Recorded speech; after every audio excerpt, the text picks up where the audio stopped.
bored Ben Affleck. Like, these are some of my favorite memes of Ben Affleck looking like he's having an existential crisis every single day of his life. And as of recording this, there have been new rumors that him and JLo have split up again. So let's see in a couple of months' time if they actually have, or whether this curriculum is already outdated just because of blimmin' Benifer, right? But look at his face here. How many times have we made this face about programs that we have taken as students, programs that we did not finish, DNF? In this lesson, I just want you to have a quick think before we kick off. What are all of the reasons that you did not finish a program? Okay, all of the reasons, like even get out a notebook and have a think, like write down all the reasons. I'm going to be sharing with you the most common reasons our students, don't finish programs, don't see them through, don't do the work, don't get results. And then we're going to be sorting them, I should say, into zones of control. And this is the enigmas lesson, and that will all make sense very soon. In this lesson, you're going to learn what the roadblocks to results are. We're going to talk about why 100% results is impossible, and we're going to talk about the zone of control.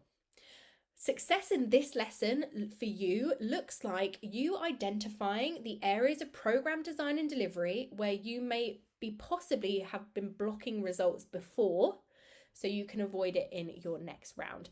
And the group program vibe check will help you with that too, if you haven't taken that already. Okay. Empty dance floor. We do not want our program to feel like an empty, deserted dance floor at a rave or at a party when the Lazy song by Bruno Mars comes on. You know that, today I don't feel like doing anything, right? That empties the dance floor. Some other votes, because I asked this on Threads, some other votes for dance floor emptiers was closing time. I only know that from the US Office. And tub thumping. I get knocked down. Apparently that's a dance floor emptier. For me, that would be an absolute filler. But we don't want our programs to feel like that. But they can do when our students start to drop out, when they start to disengage, when they stop doing the work. And the most common reasons for that happening are: there are no clear outcomes, or the outcomes of the program are unclear. They don't know what they're working towards. They're not motivated. Why should they bother? DNF. The curriculum is disorganized, like it doesn't make sense. The modules aren't labeled properly. They don't really know what lesson is what they're going to get, why they should learn each lesson. DNF. It's not accessible. Maybe there's video trainings that have no captions. So if you can't sit down and turn your sound on, you're not going to access that learning. Or maybe they're an audio processor, an audio learner, but there's no private podcast or audio files. Accessibility can cause people to drop out. Difficulty. In the Rave Results public podcast, I did an episode on the Dunning-Kruger effect, which is essentially where we are so excited to get to work on something, but then when we see how much work is involved, DNF. Don't want to do it. Looks way too hard. Disengaging delivery can be why people drop out.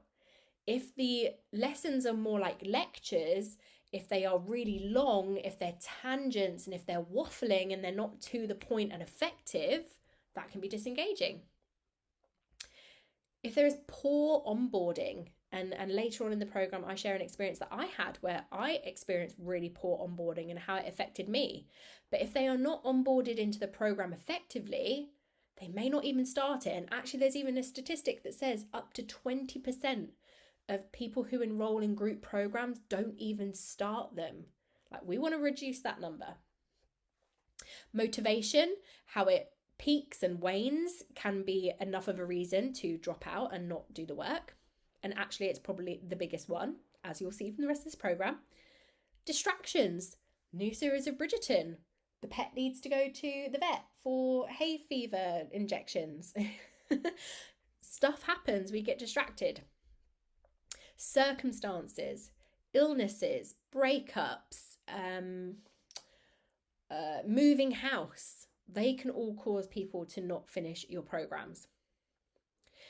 If there's no support or feedback, You know, we're talking about 10 times less effective, 10 times more people dropping out if there's no support or feedback.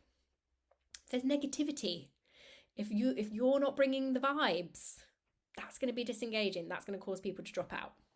Or if the community is negative, there's people moaning, there's people complaining, there's people confused, there's people not feeling like they're getting the value, that can have a knock-on effect on everybody else as well.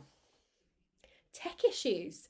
If they can't access the blimmin' platform, if they don't know where to go when they've lost their password, if they don't know where to find the portal link, if they can't find the link to the coaching call, if they still haven't been invited to the community because it got lost in the junk, and 9 times out of 10, they put their email addresses in wrong. But tech issues can cause people to just be like, oh, you know what, forget this. Overwhelm, massive one. Goes back to that Dunning-Kruger effect. They enter into the program portal, oh my gosh, there's 100 lessons and they're all 1 hour each. Or, oh my gosh, there's so much stuff here and it's so broad and there's so many things being taught, so many different discrete skills being taught that should be taught in real depth, but there's just, it's overwhelming. Lack of belief. This happens with motivation as well. You know, this also looks at difficulty, but it also looks at support structures. If they don't feel like they can get the result, if the result doesn't feel achievable, it feels challenging but too challenging, or there feels like there's too much work to do, they're just not going to believe in themselves. And if there's no quick wins, if they're not going to get any result in the program for at least a month, 90 days, 6 months, a year, might as well give up. Okay, so there's some of the most common roadblocks in group programs and why people don't finish and why people don't get the results. So like we kind of said earlier, or in the previous lesson, 58% of a result rate is really friggin' good. If the average is 13%, 58%, really good. 20%, 30%, 40%, 50%, really good.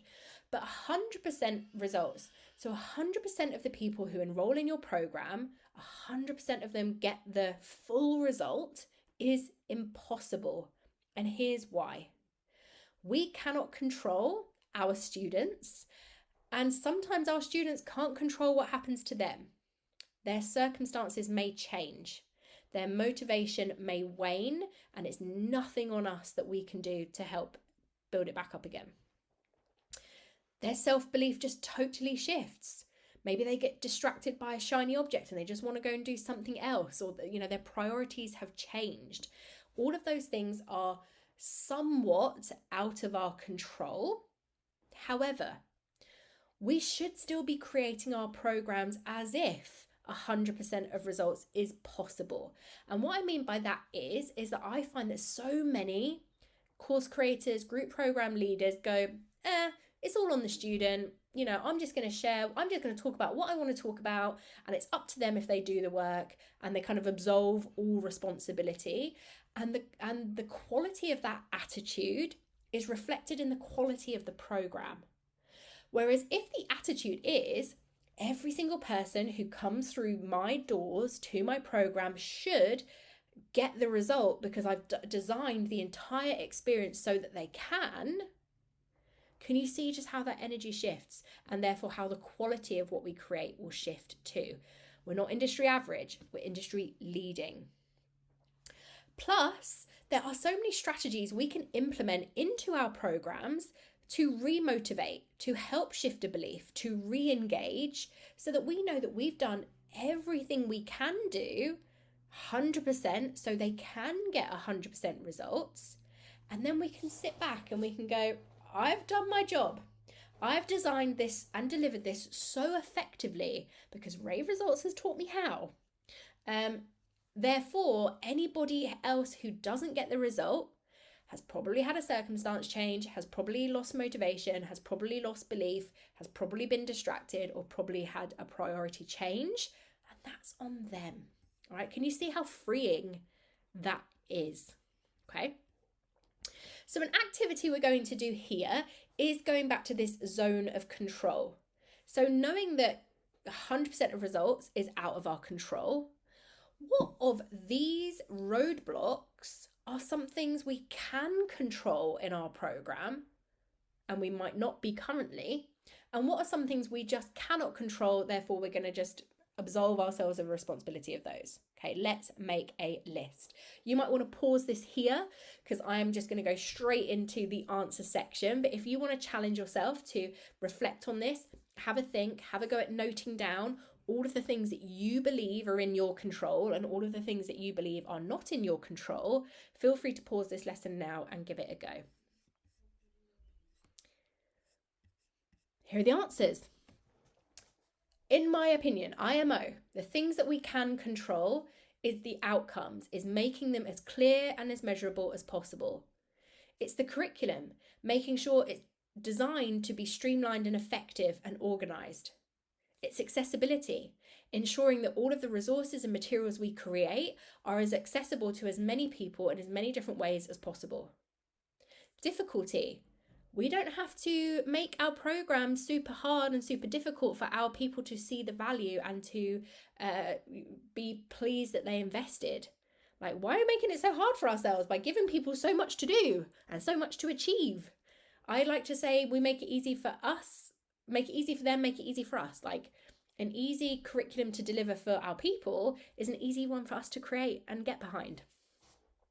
It's in our control to be an engaging educator, to structure our lessons, structure our materials, our coaching calls, our community in a way that's engaging. Okay, and I teach you how in this program. We can control onboarding. We can have effective onboarding processes. You'll learn how in this program. It's in our control to offer support and feedback. I'll teach you how. It is also in our control to get the vibes right and to manage negative vibes and to encourage positive vibes. It's in our control around tech issues. Okay, sometimes things happen, Mercury goes in retrograde and, tech things happen, but we can still communicate, we can still be on top of things, we can still be organized. That's within our control. We can control overwhelm, again, by not overstuffing and over-delivering and making things difficult. And we can control our students getting those quick wins. What we can't control is their motivation. We can't control it. We can boost it. We can support it. We can't control it. We can't control if they get distracted whatsoever, but we can re-engage them or try to. We can't control their circumstances changing. Point blank, can't do it. So we need to stop beating ourselves up for that.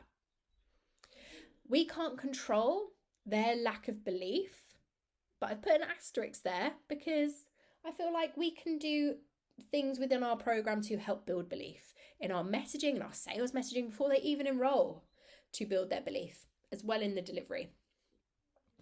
So do you agree or disagree with the zone of control I've suggested? Did you write down or note down another one? Or as you're going through this, are there any that you think, Vix, we really can't control that? Or, yeah, actually, Vix, we can control that. Would you move any to a different column? If you feel really strongly, come and chat about it in the Hacienda. I'd love to have a discussion with you about it. I want to share a little meta moment here, okay? Because in this activity above, some of these things could be contentious or they could be a point of discussion. And if you create moments like this in your program, where there could be things that are contentious, where there could be things that are debatable or up for discussion, it will increase engagement. It will get people going to the community and having a chat about it. So it's a strategy you could use in your program. Obviously depends on your people, and it obviously depends on, do you have the capacity for people to challenge you in that way? I have capacity for you to come into the Hacienda on Slack and say, Vix, I just did that lesson on the roadblocks and I actually think tech issues is not our problem and here's why. We can debate that, we can chat about that, I can give my reasoning, I've got capacity for that. You may not.